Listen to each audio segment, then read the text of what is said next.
esta mañana, y aparte lo estaba leyendo ahora mismo, esta mañana el abogado de la manada, Agustín Martínez Becerra, ha contado en un programa de televisión, concretamente Una mirada crítica de Telecinco, una posibilidad que antes también le hablaba con David, que es que como Dani Alves tiene una pena menor a 5 años de privación de libertad y no es español, es decir, tiene otra residencia, se podría ir a su país y allí no cumplir la pena.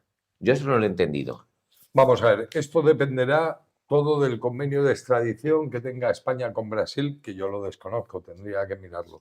Pero hay que tener ojo y en cuanto a ese convenio de extradición, porque hay una pena de 4 años y 6 meses de prisión, pero hay una pena accesoria de 5 años de libertad vigilada. Con lo cual hay que estar a lo que determine el convenio de extradición. Hay convenios de extradición que posibilitan el cumplimiento en el país de origen. Yo no sé la extensión. El chico este de Tailandia, perdonadme. Es Sancho, Rodolfo Sancho, que yo lo Daniel estuve Sancho, mirando, perdón. no sé a partir de qué año de cumplimiento de pena podía cumplir la pena en España.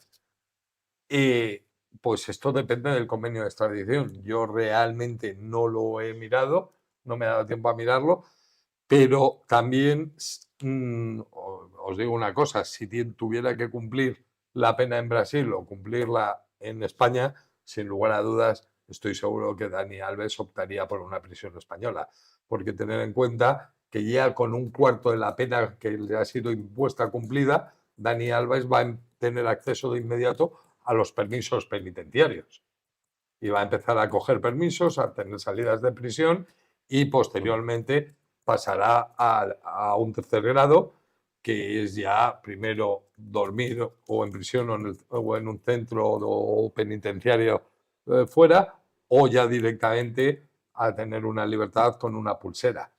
Es decir, ya en el estadio que está de cumplimiento, irse a Brasil a cumplir una pena, yo entiendo que será cuanto menos dificultoso.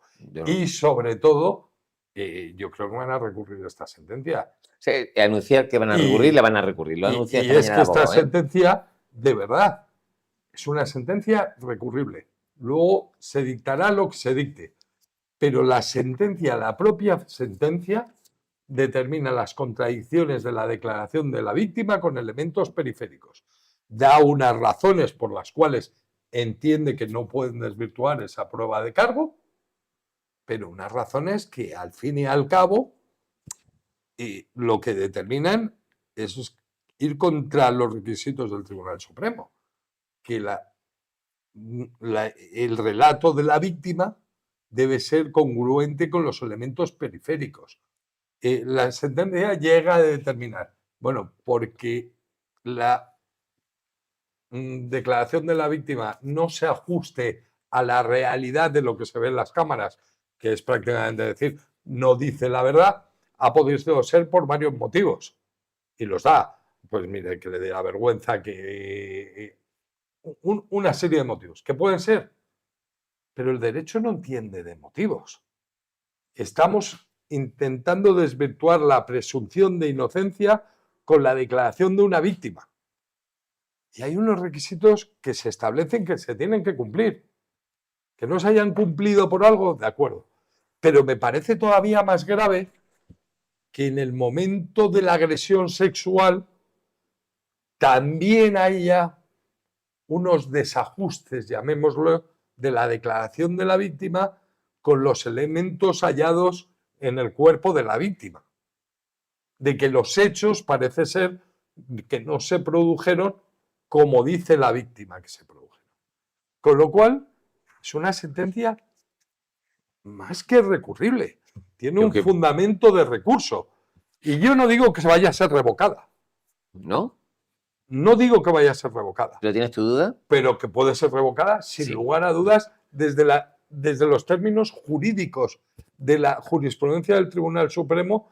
Y además es que es una sentencia magníficamente construida, porque aborda todos los elementos incriminatorios y los exculpatorios. O sea, la sentencia técnicamente está tan bien hecha que pone de manifiesto esas contradicciones o esos desajustes y da unas razones.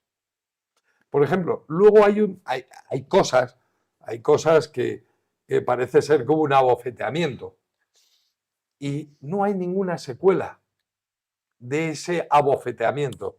Dices que las bofetadas no dejan secuelas. Bueno, no dejan secuelas, pero sí dejan rojeces. Y ninguno de los testigos, según la sentencia, los apreciaron. Hay mucha discusión jurídica respecto al pronunciamiento o a la valoración de los elementos de prueba que ha realizado la Sala en relación a la doctrina del Tribunal Supremo. Y es una sentencia que va a ser discutida en el recurso y luego en la casación. Yo no sé si estás de acuerdo conmigo, Iván, pero yo creo que la sentencia es plenamente conforme a derecho y que está debidamente motivada y razonada. Sin lugar a dudas. De igual modo que una conclusión distinta puede tener también plena conformidad a derecho y razonarse inmotivadamente de forma correcta y adecuada. Entonces, eso es la circunstancia que nos coloca ante la posibilidad de que un recurso pueda dar lugar a la revocación de la sentencia o no. Y en ambos casos no me cabe duda que será conforme a derecho. Fíjate, yo incluso llegaría a decir una cosa. Yo después de leer la sentencia puedo llegar a la convicción personal de que los hechos desde luego no sucedieron como se han narrado.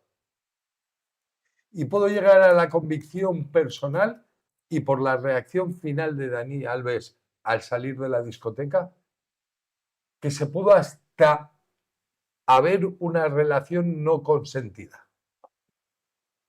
Y esa puede ser mi convicción personal después de leer toda la sentencia. Pero mi convicción jurídica es que esta sentencia puede ser revocada por esos elementos que ha establecido siempre la doctrina del Tribunal Supremo para que pueda constituir prueba de cargo. Por cierto, una cosa, me acaban de contar, que Pedro Sánchez no se ha pronunciado en los tuits porque está con Bayona viendo dónde se grabó La Sociedad de la Nieve.